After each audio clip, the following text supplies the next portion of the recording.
Hi everyone and welcome to ARC Labs. My name is Caroline Pedersen and I am the Director of Operations here. I am joined today by Robert Skov, who's the Scientific Director of ICARS. Hi Robert Skov, thank you for joining us today. Thank you very much for having me. You're welcome. So please tell us about your job and about ICARS.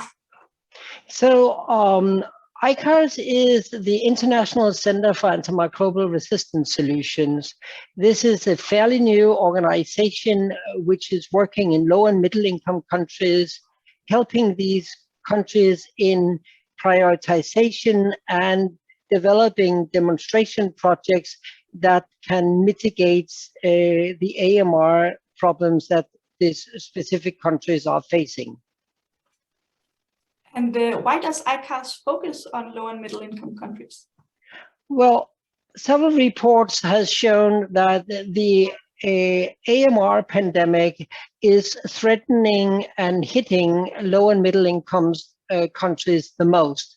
First of all, they have an increase when a country is developing.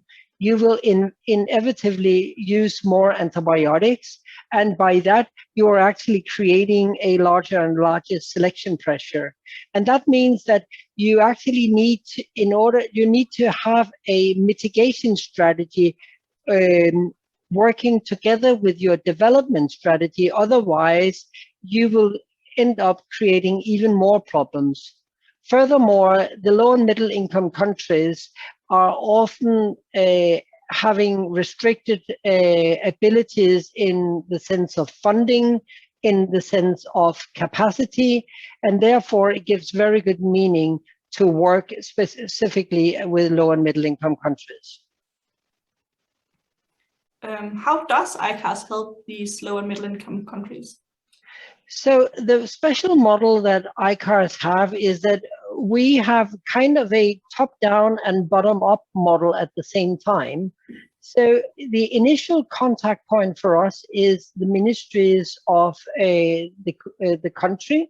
The reason that we take the ministries as entry and not the researchers, which is the normal way to do it, is that we really would like to see that the projects that we are doing, point one is that they are really focusing on the major issues from the country's own point of view.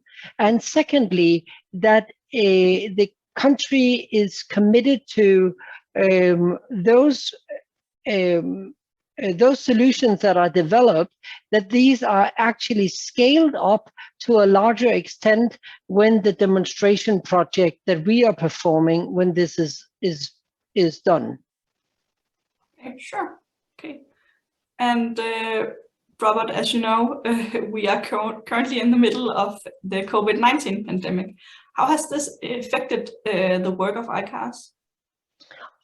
Obviously, the effect of the COVID-19 has been quite big on ICARS, both in all ways. First of all, especially here in 2021, low and middle income countries has been disproportionately harder hit. And in that sense, where we in countries like Denmark is starting to reopening and has vaccinated our people, in low and middle income countries, the level of vaccinations is still very, very low. And with the new variants of the virus, especially right now, the Delta variant, we have a very big surge in very many of these low and middle income countries, meaning that they are now facing lockdowns in these countries, preventing us to travel. For ICARS, this has meant that we have not been able to travel to these countries for almost all of 2020 and 2021. And therefore, we have had to develop all the projects only by digital communication. And that is obviously a great problem in order to create the trust and the progress needed for creating such projects. Yeah, that perfectly makes sense. I think everyone has been hit like that. Yeah. have COVID-19 affected you on a personal level? Well, obviously, given that we have faced lockdowns here in Denmark, that has affected the normal life that we have had here in Denmark. And there has, to some extent, obviously, we know people who has been hit by COVID, but on a personal level, I'm fortunate that none of my personal family has been severely hit by COVID.